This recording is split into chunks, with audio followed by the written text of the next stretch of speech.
People keep asking me, how in the world did you ever find this place? Honestly, it was pure luck mixed with years of obsession.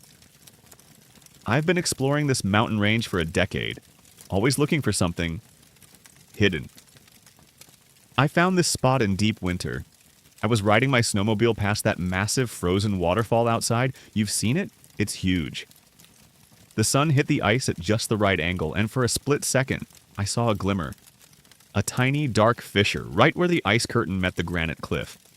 It looked too tight for a human to fit through. But curiosity got the better of me. I climbed up, squeezed through the gap, and tumbled into this. A massive, silent cavern hidden from the entire world. Finding it was the easy part. Building this base, that was the real nightmare. It became my impossible project. Think about it. Every single piece of material, the steel beams, the wood flooring, the heavy batteries, and especially those enormous glass panels, everything had to be dragged through that tiny crack in the ice wall outside.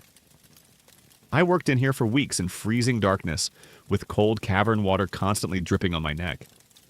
My hands were numb half the time. There were moments I almost quit. But I had this vision in my head.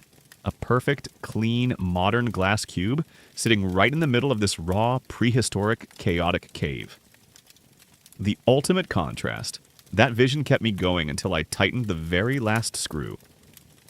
So, what do I do with it now that it's finished? This isn't just a survival shelter, it's a sanctuary. It's a place to completely disconnect.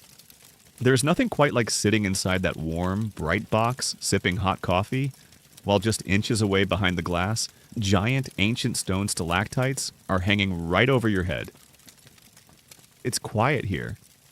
The kind of quiet you can't find anymore on the surface. My plan is just to be here, to watch the seasons change from behind the waterfall. It's my secret pocket of civilization in the middle of the wild, frozen nowhere.